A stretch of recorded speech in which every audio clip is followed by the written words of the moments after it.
Hi there, wherever you are in the world. My name is Gary Turner. Hope you're doing okay. So bank holiday here on Monday, the 2nd of May, 2022. And I'm going to start this live, which will also be repurposed on the podcast, Activating Consciousness, with a very open and vulnerable share. I've literally got energy coming right up all of my fingers, all across my torso, all across my head, because I'm probably going to share one of the most vulnerable messages that I've ever shared in my 45 years on the planet.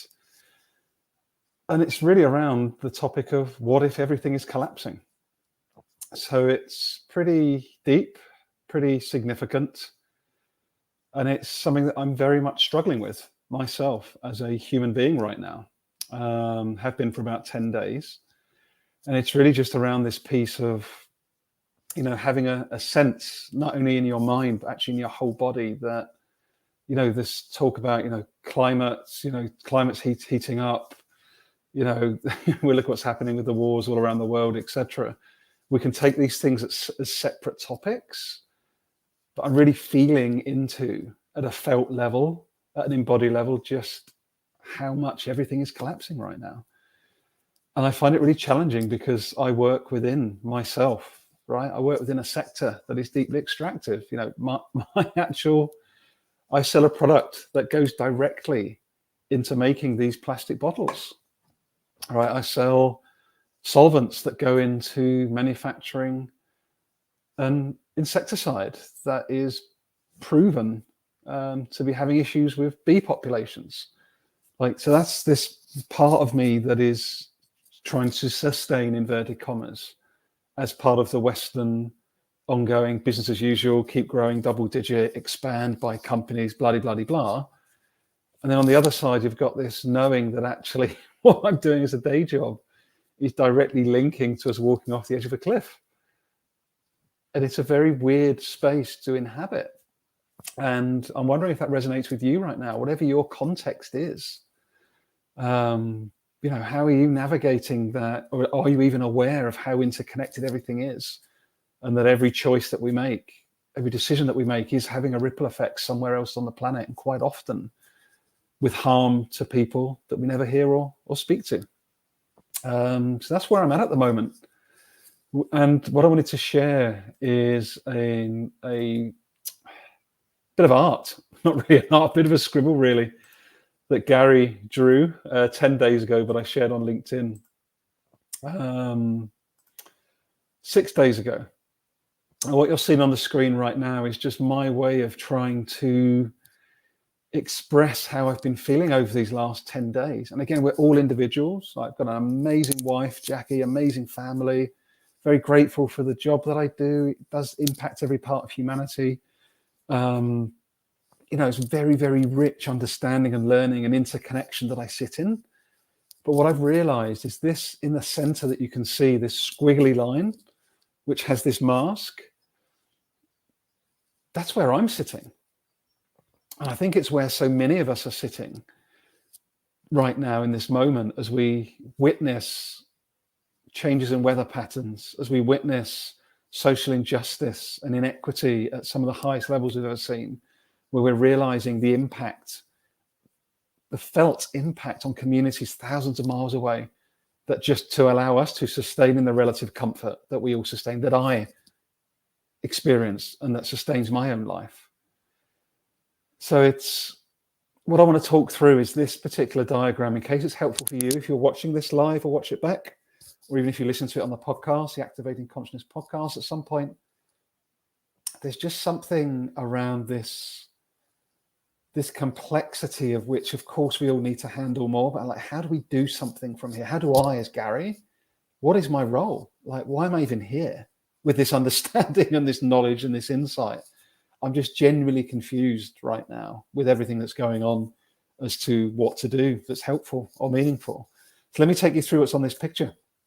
On the left-hand side, there's a lot of people that I love and hold dearly in my own world, particularly in the West, that will speak to this left-hand side of this infinite abundance. We're all one, we're all connected, we all come from love, which absolutely we do, 100%. But, and there's a big but, that's not how everyone experiences life. And that's when I then look at the role that I play within the global supply chain, the extractivist supply chain. And indeed, any one of us in the West that has a house, goes on holiday, buys products from off the shelf in a supermarket, we are all part of this interconnected web that is causing harm to people many thousands of miles away. So yes, we do all come from love. Yes, we are all connected, but that's not enough. That's not enough to truly turn us around, walking off the edge of the cliff that we are increasingly running off the end of. So what you can then see, if we look, you see this squiggly line wrapping around the outside. This is something that I just did not feel into well until 6 to 8 weeks ago. And I think that's part of this increasing feeling of my own internal collapse around trying to work out what the heck I'm here to do.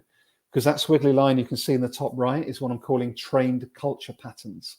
And someone who's helped me incredibly understand and sense into these patterns is a wonderful human called Heather Luna. Do check out their work at Kejuzi, I believe that's how you pronounce it. But what you've got is 18 key culture patterns that Tema Oken has worked on for over 40 years. And they're patterns like fear. You can see in here, my squiggly line in the middle with the mask. You know, fear is very real for many people. You know, if you come from this place of love and connection and not overthinking, for sure you don't live in a place of fear. I'm grateful not to live in a place of fear very often because of the comforts that I have. But there's also this, is it fear through overthinking, through not wanting to take a decision, take a risk? Or is it fear for your safety? Because guess what? For me to actually sit here talking to you right now, there are communities many thousands of miles away that are literally risking their lives just trying to stay alive. Why?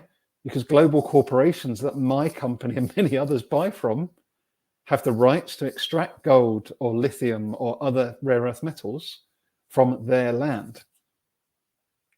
So they're not just afraid, they are fighting for their lives to help sustain the life that I have. Now, they're not doing it for that, of course, but that's the part of this interconnected web. So I sit here looking at that element of fear, which is a culture pattern.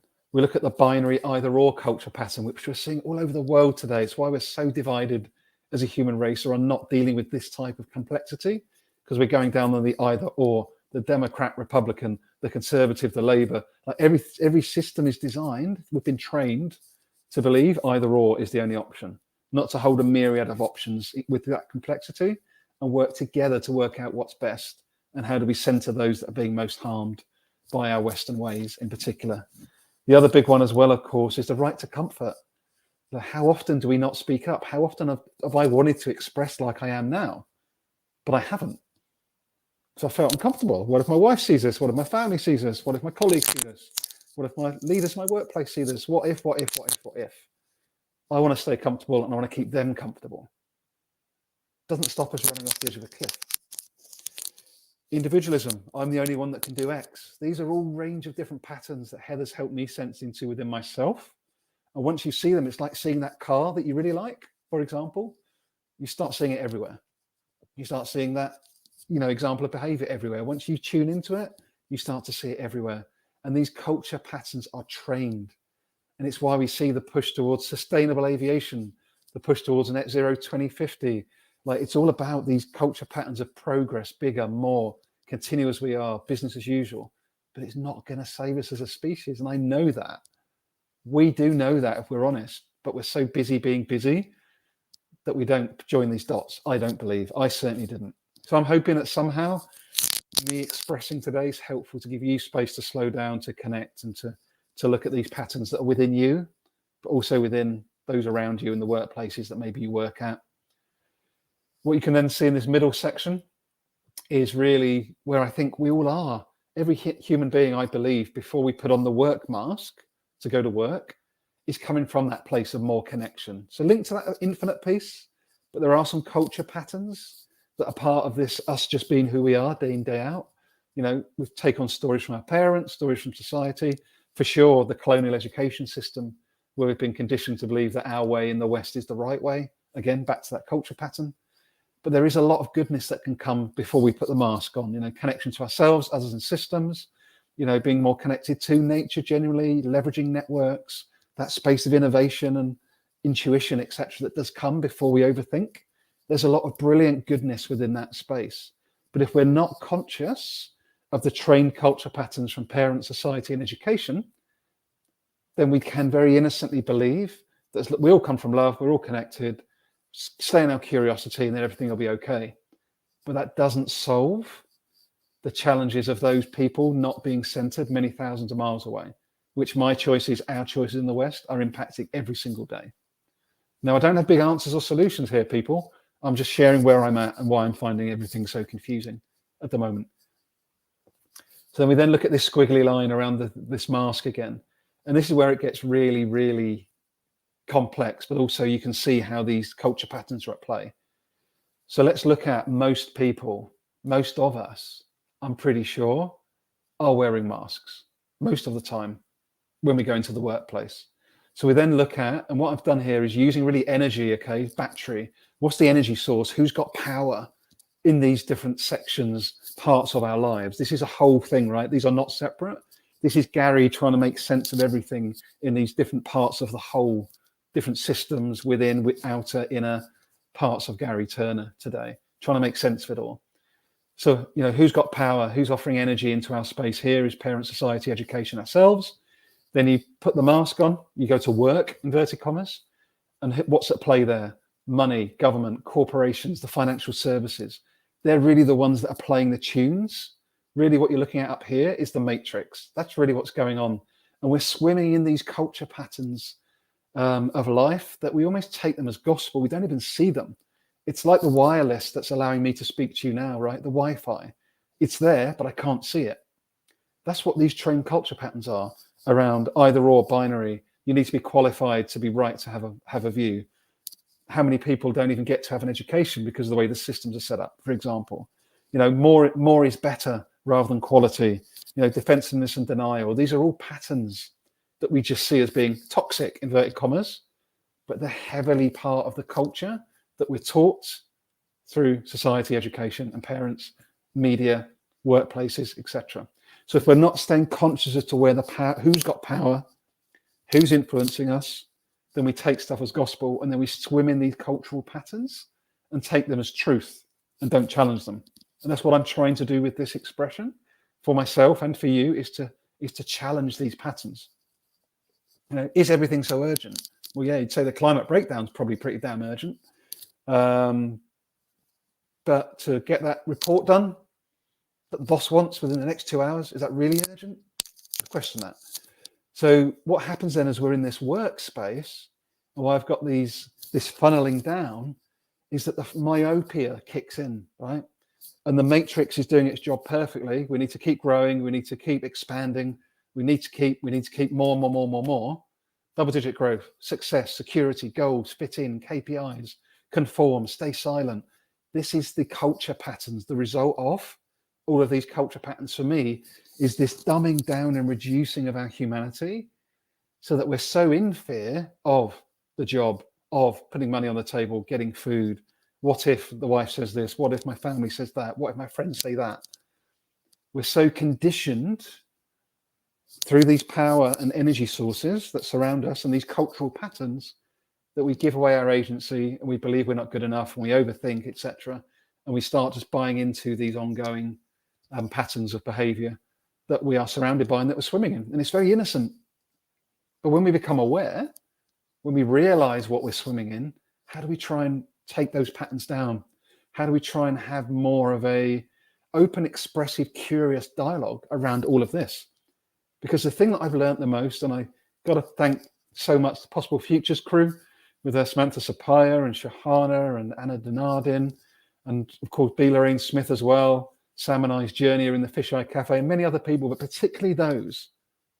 I couldn't join these dots around the culture patterns. And Heather Luna, I was so stuck in that left and middle section of who and what I am, with a sense into this right-hand side, but not really, that I just couldn't see the patterns. I was swimming in them, I was perpetuating them, but I didn't see from the outside in what was going on. So I'm now really sharing this today as somebody whose identity is blown apart, somebody whose understanding as to what he's here to do is blown apart. Like, I'm literally just this vessel of like, what the actual fuck, like what is all this for if we're walking towards an existential threat to our species? And just knowing that the planet will be like, oh, thank God those 7.8 billion people are gone. I can just crack on with regenerating, giving life as I do, as I have done for over 4 billion years as planet Earth, right? Like we don't need to be here. Like that's so clear. I've seen a lot of people say it, but at a felt level, like when we're gone, she will be very happy. She'll be much relieved, in fact. So if we want to continue to benefit from nature's services, how do we try and do that in a way that is more congruent and in line, and not in a way that we just continue to colonize and take ourselves off the edge of the cliff, which is what I see happening with sustainable aviation and net zero 2050. Now, I work in chemicals. I work at the center of the global extractivist supply chain. And that's where I need to be at the moment, because I've got a family, I've got kids, I've got every worry that everybody else has got in the West. But can't just be about us. It has to be about how do we center those most harmed and those that actually have the solutions to turning around the challenges, but that are being at risk of being co-opted into our Western sustainable and regeneration narratives. And that fits in with everything else, with all the rest of the Western business. So I hope there's an element of, I hope I'm coming across in the deeply vulnerable, honest, integral way that I want to be. My word of the year was integrate. And I feel like so much has integrated, and maybe this is an expression of that integration, but I also feel like so much of my worldview has been blown apart at the same time. So I'll stop sharing for now. And I just hope there's something in that for you all. It's pretty much where I'm at. So it's weird. It's been my most vulnerable share probably, and the most confusing time. Appreciate you popping in, John. John, so lovely to see you. Yeah, strange times. Beato, I know, is doing some amazing work around the regeneration space. Yes, slow marching towards certain death if we don't change. Yeah, absolutely. It's just, I just struggle to find the spaces, and maybe this is what we need more of, particularly in the global north, in the West, is if you don't feel safe to speak up, if you don't feel safe to challenge your employer, to have a conversation about these topics with people in your life, maybe even your other half, your family, it's hard. Where do you go? Like, where do you go that's meaningful, deep, brave, and safe? There's one space, and it's not actually the reason I did this live today, but I'm going to put it up. If you want to follow me at hexochange.now.com, you can subscribe there. And one of the things I'm trying to do is hold space for exactly this type of expressive, in the moment exploration. No judgment. No one's right. No one's wrong. We're not, get away from that binary culture pattern. Get away from that perfection culture pattern. Like, where can we just go to express and sense into this stuff in a way that allows us to, just join more dots? And, I'm not perfect. I've got to get on planes for my job. Like I say, I'm supplying the plastic, the polymer that goes into making plastic bottles.